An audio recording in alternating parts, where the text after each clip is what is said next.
여러분 안녕하십니까? 이경주입니다. 해리 해리스 주한 미국 대사가 최근 결렬된 북미 실무 협상에 대한 입장을 내놨습니다. 협상 직후 미국 국무부가 언론에 배포한 성명 외에 미국 고위 당국자가 공개적인 평가를 내놓은 것은 이번이 처음입니다. 특히 3차 북미 정상회담 가능성에 대해선 아직 북미 간의 준비가 이루어지지 않았다는 뜻을 내비쳤습니다. 한편 15일 평양에선 세계축구선수권대회 아시아 지역 예선전 남북한 경기가 열렸는데요. 관중 없이 경기가 치러져 그 배경에 관심이 쏠리고 있습니다. 오늘도 국민통일방송 데일리 NK 이광배 대표님과 함께 북한 안팎의 정세를 짚어봅니다. 해리스 주한 미국 대사가 최근 결렬된 북미 비핵화 실무 협상과 관련해 발언했습니다. 네. 미국 고위 당국자가 이렇게 북미 실무 협상이 결렬된 이유에 대해 처음으로 구체적인 입장을 내놓은 건데요. 그 내용이 어떤 건지 소개부터 해주시죠. 네. 지난 9일 날 해리 해리스 주한 미국 대사가 워싱턴에서 인터뷰를 했습니다. 내용은 그런 거예요. 스웨덴 스톡홀름에서 있었던 북미 실무 협상 사실상 결렬이 됐는데요. 그에 대해서 이제 자신의 의견을 발표한 건데 요지는 그거예요. 북한은 아무것도 안 하면서 미국이 먼저 모든 것을 해야 한다고 요구했다. 이건 뭐 상당히 노골적으로 얘기를 한 거예요.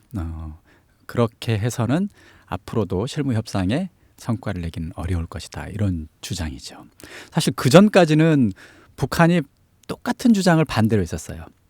그러니까 미국이 일방적으로 비핵화 이행 조치만 요구하고 있다. 왜 대가는 아무 얘기도 안 하느냐 이렇게 비난을 해온 건데 그걸 그냥 정반대로 북한을 향해서 지금 비판을 한 셈이거든요. 이제 이런 거라면 사실 북한이 실질적인 어떤 비핵화 조치라든가 과거보다 진전된 또는 구체적인 실행 계획을 제시하지 않는다면 아마 실무 협상이 진전되기 어려울 것이다. 이런 식의 입장 표시라고 봐야 될 것 같아요. 북한 당국이 계속 같은 주장만 되풀이하고 있다면 북미 간의 이 실무 협상이 재개되는 것도 쉽지 않아 보이는데요. 근데 일단 미국은 그 협상 결렬 직후에 스웨덴 정부에서 2주 후에 협상을 한번 재개하면 어떠냐 이렇게 중재안을 냈잖아요. 미국은 수락을 했단 말이죠. 근데 이제 북한 같은 경우는 그동안에도 입장을 못 바꾼 미국이 2주 내에 입장을 바꿀 수 있겠느냐. 그러니까 북한은 양보할 생각이 없다는 거죠. 그러면서 오히려 잠수함 발사 탄도미사일을 시험 발사했어요. 근데 해리스 그 미국 대사의 주장을 보면 미국도 입장을 바꿀 생각은 없다는 거예요. 북한 너희들이 입장을 바꿔서 와야 실질적으로가 가능하다.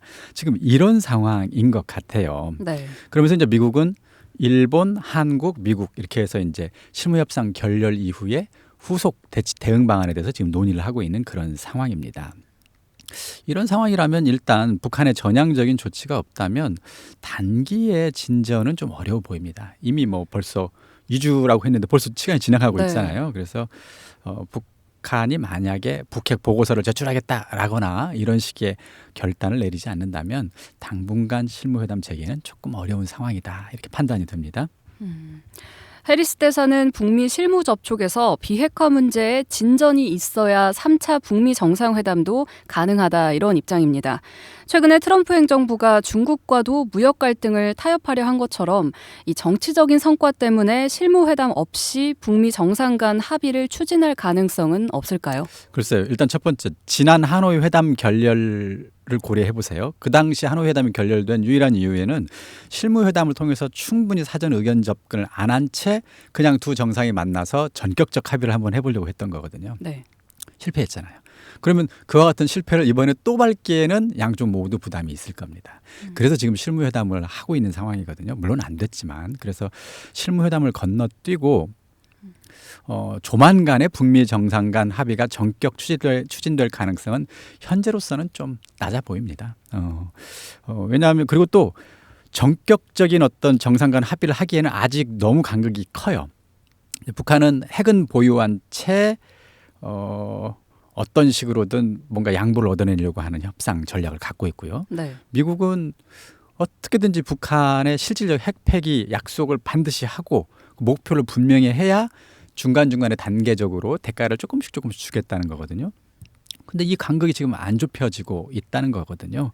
그래서 이런 상황을 고려할 때 아마 정상 간 합의 추진, 그것도 단기에, 이것은 지금 현재로서는 좀 어렵다고 봐야 되겠죠. 이런 분위기 속에서 김정은 위원장이 또다시 삼지연을 찾았습니다. 정치적인 의도가 있는 행보라고 봐야겠죠. 네, 조선중앙통신이 혁명의 성지를 방문했다, 이렇게 16일 날 보도를 했어요.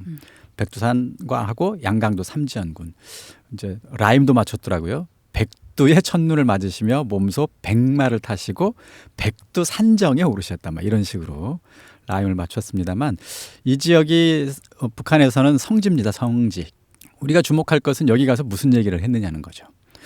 두 가지입니다. 메시지는 지금 나라의 형편은 적대 세력의 집요한 제재와 압살 책동으로 인해서 어렵다, 이런 거.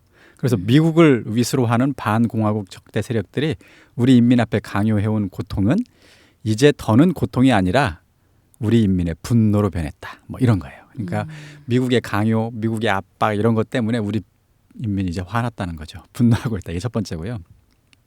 두 번째는 적들이 우리를 압박의 쇠사슬로 숨조이기 하면 할수록 우리는 자력갱생의 위대한 정신을 기초로 들고 적들이 배가 아프게 또는 골이 아프게, 그러니까 머리 아프고 배가 아프게 보란 듯이 우리 힘으로 우리 앞길을 헤치고 잘 살아야 된다, 이런 주장을 했어요. 그러니까 물론 이건 새로운 건 아니에요. 네, 자력갱생을 계속 강조하고 그렇죠. 있는 미국의 거네요. 압박이 강화되고 있고 우리는 우리 스스로 잘 살 거다, 뭐 이런 얘기를 반복했다고 봐야 되지만, 어쨌든 지금 이 시점에 백마 타고 백두산 가서 이 얘기를 했기 때문에 우리 이른바 북한식으로 표현하자면 우리의 위대한 장군님이 이제 앞길을 개척하기 위한 의지를 밝히신 것이죠. 혁명의 성지에 가서.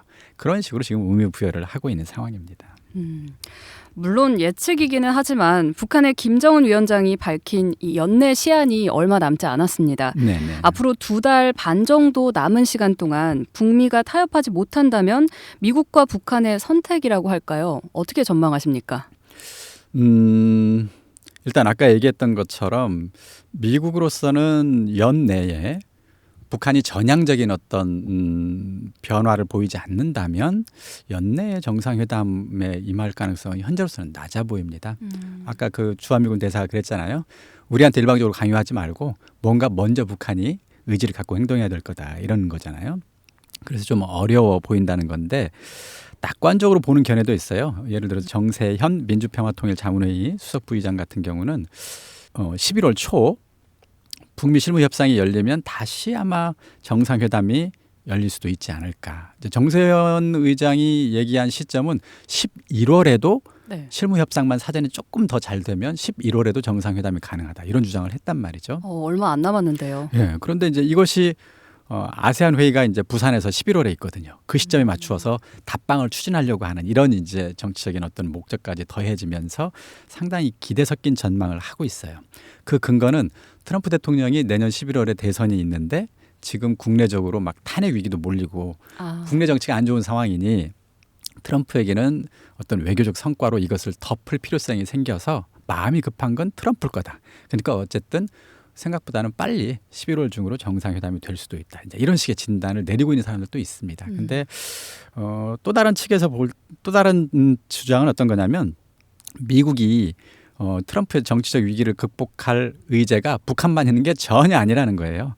뭐 중동을 비롯해서 다른 의제들이 여러 가지가 있기 때문에 네. 굳이 북한 문제 잘 안 되고 있고 북한 당국이 의사가 안 변하고 있는데 굳이 미국이 먼저 숙이고 들어가서 성과 없는 또는 실질적인 진전 없는 합의를 할 가능성은 적어도 연내에는 높지 않다, 이렇게 진단을 하고 있기도 합니다. 근데 이제 문제는 그런 거예요. 만약 북한이 좀 더 강력하게 압박하는 거죠. 지금 핵실험 안 하고 있고 장거리 미사일 안 쏘고 있잖아요. 네. 근데 장거리 미사일을 쏘는 경우입니다. 그렇게까지 압박을 할 경우에 과연 미국은 어떻게 나설 것이냐. 트럼프 대통령이 지금 자신의 성과로 선전하고 있는 게, 내가 들어와서 김정은은 일단 핵실험 안 하고 있고 장거리 미사일도 안 쏘고 있다. 얼마나 평화롭냐. 우리는 사이가 좋다. 이런 거거든요. 네. 성과예요. 근데 그 성과가 무색하게끔 북한에서 깨트리는 이른바 벼랑 끝 전술을 쓸 때 어떻게 될 거냐. 이게 이제 변수가 될 거긴 합니다. 근데 이제 사실 상식적으로만 놓고 보면, 만약 북한이 그런 식의 벼랑 끝 전술을 쓴다면 트럼프가 내 성과가 깨지겠네 하고 협상장에 나오기보다는 오히려 협상이 여지가 완전히 깨지는 식으로 파국으로 갈 가능성이 조금 더 높아 보일 수도 있습니다. 그래서 북한 당국도 그걸 선택하기는 좀 어렵겠죠. 근데 올해 안에는 어렵지만 내년에는 좀 또 상황이 달라질 수 있습니다. 북한이 갑자기 평양으로 와라. 평양으로 와서 역사적으로 70년 만에 북미 정상이 평양에서 한번 회담을 하자. 그래서 허심탄회하게 핵 문제를 한번 해결해 보자. 이것을 트럼프가 생각하는 어느 시점에 내년쯤 어느 시점에 제안을 한다면 그때는 또 트럼프도 그래 이번에 한번 가볼까?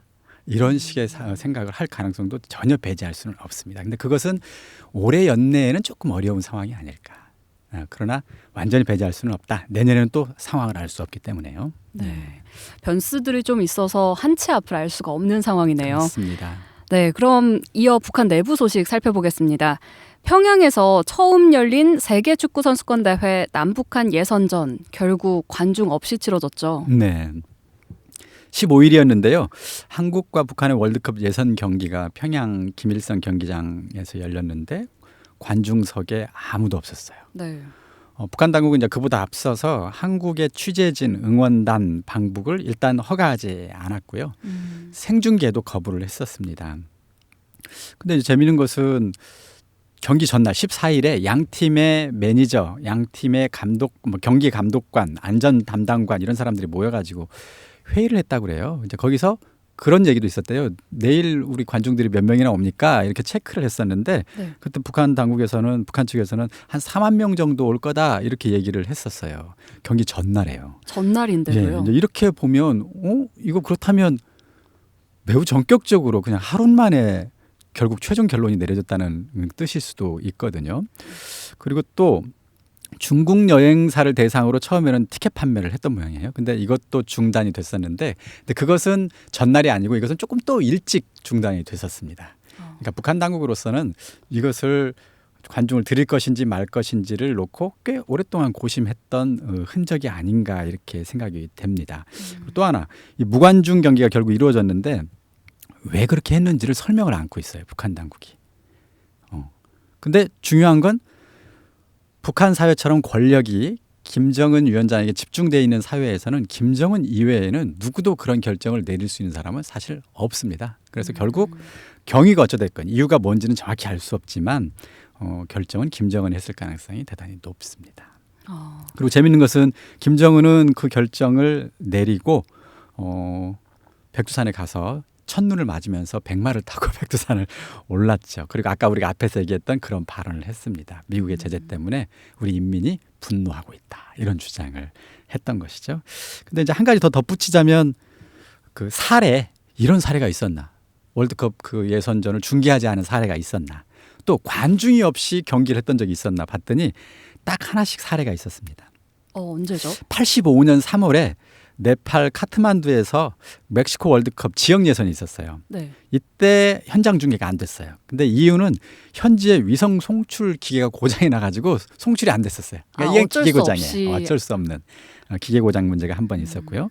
무관중 경기가 한 번 있었는데 이게 언제 있었냐면 2005년 3월에 평양에서 이란하고 북한이 월드컵 예선전을 펼쳤어요. 당시엔 독일 월드컵이었어요.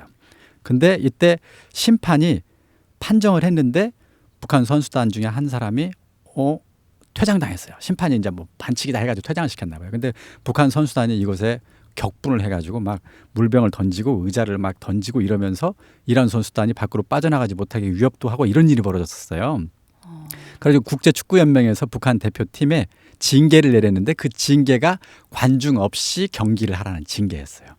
가지고 그해 6월에 북한 대표팀이 이제 일본과 최종 예선을 치르는데 이 경기가 원래 홈 경기예요. 평양에서 치를 수 있는 경기였는데 네. 그 징계 때문에 평양에서 경기를 못하고 제3국인 태국에서 치른 적이 있었어요. 그때 이제 어쩔 수 없이 징계로 무관중 경기 징계를 받은 적이 있었습니다만 지금처럼 그 자국 정부가 의도적으로 네. 무관중 경기를 한 케이스는 거의 없어 보입니다. 네. 그때 같은 경우는 의도치 않은 경우였고 그렇죠. 이번 같은 경우에는 또 다른 것 같은데요. 세계 축구 선수권 대회 이 남북한 축구 예선전은 그동안 제3국에서 열렸습니다. 평양에서는 또 처음이잖아요. 네네. 왜 북한 주민들까지 굳이 관람을 못하도록 한 걸까요? 글쎄요, 데일리 NK 취재를 보면 얼마 전까지도 평양 시민들 내에서는 남북 축구가 열린대더라 이런 소문이 있었고 거기에 참가하기 위해서 많은 사람들이 막 뭐 표도 산다는 둥 또 막 누가 온다는 둥 뭐 이강인, 손흥민이 온다는 둥 이렇게 기대에 차서 들떠 있었던 이런 소식들이 보도가 됐었거든요. 그런 걸 보면 처음부터 그랬던 것 같지는 않은데 지금으로서는 이제 짐작해 볼 수밖에 없습니다. 왜 김정은이 그런 어이없고 또 비상식적인 결정을 내렸을 것인가. 일단 첫 번째는 뭐 여러 가지 분석이 있습니다만 한국이 피파 랭킹 37위입니다. 그리고 북한이 113위입니다. 그리고 이제 양 팀 간의 상대 전적, 이제 A매치 국가 대표팀 간의 전적에서는 북한이 한국의 1승 8무 7패로 열세에 놓여 있어요. 그래서 패배했을 때 거기에는 수많은 북한 주민들이 있을 텐데 이때 북한 주민이 느낄 실망감 또는 반발 이런 것이 김정은 정권으로서는 부담스러웠을 수도 있겠다. 이런 분석이 일단 첫 번째로 나오고 있습니다. 네. 뭐 그것도 뭐 가능성이 전혀 없을 것 같지는 않고요. 두 번째, 한국 선수단의 외모, 옷차림, 언행 이런 게 북한 주민에게 영향을 미칠 가능성도 있을 것이다. 이거에 대한 우려도 있지 않았겠느냐 이런 주장을 하는 분석도 있어요. 이게 왜냐하면 1989년에 임수경 씨라는 젊은 대학생이 이제 뭐 전 국회의원이기도 했죠. 평양에 학생 신분으로 갔었을 때 북한 주민들이 그 임수경 씨의 자유분방한 언행, 그 다음에 세련된 옷차림 이걸 보면서 한국 사회에 대한 동경을 갖기도 했습니다. 그리고 그 전까지는 저기는 미제 식민지고 다 가난하고 굶주린 줄 알았는데 임수경 씨가 하고 다니는 모습을 보면서 살도 포동포동 예쁘게 쪄 있고 옷도 너무 좋아서 식민지에 미제에 의해서 고통받는 인민의 모습이 왜 저렇게 그리고 식민지에 사는 저 사람이 어떻게 저렇게 자유롭고 자기 하고 싶게 당당하게 얘기를 하지? 막 이런 식으로 설왕설래 됐었거든요. 그리고 또 하나 지난해 9월에 문재인 대통령이 능라도 경기장에서 연설했어요. 딱 7분 동안 연설했는데 거기에 참가했던 사람 중에 누군가가 나이도 우리보다 훨씬 많은 사람이 70대 중반이잖아요. 김정은보다도 많잖아요. 네. 우리에게 허리를 숙여서 인사하는 모습을 보면서 매우 예의 바르고 인간적이라는 것을 알 수 있었다. 원수님과 김정은 위원장이겠죠. 대조적이었다. 이런 말을 해가지고 정치범 수용소에 갔다는 뉴스도 있습니다. 그러니까 한국과 북한이 교류가 벌어질 때에는 그걸 통해서 북한 주민이 다양한 방식으로 영향을 받는다는 것을 알 수가 있거든요. 그래서 그런 것들에 폐쇄된 사회이기 때문에 북한 사회에서는 북한 당국은 늘 예의주시하고 민감할 수밖에 없지 않을까. 그것도 이번에 무관중 경기를 결정하게 된 이유 중에 하나가 아닐까. 이런 분석도 있습니다. 한국 내에서는 이번 남북 축구 경기를 보면서 향후 남북 관계에 대해 회의적인 목소리도 좀 나오고 있습니다. 이번 평양 원정 축구 대회가 남북 관계에는 어떤 영향을 미쳤다고 보시나요? 글쎄요. 일단 문재인 정부는 남북 관계 개선을 위해서 엄청난 노력을 해왔어요. 사실 문재인 정부의 정책에 거의 최우선 순위가 남북 관계 개선이었거든요. 근데 이번 사건을 통해서 김정은 정권에 대한 국민의 불신이 커졌어요. 그렇게 될 경우에는 문재인 정부에 고스란히 부담이 될 겁니다. 그래서 그런 거잖아요. 너무 상식적이지 않다.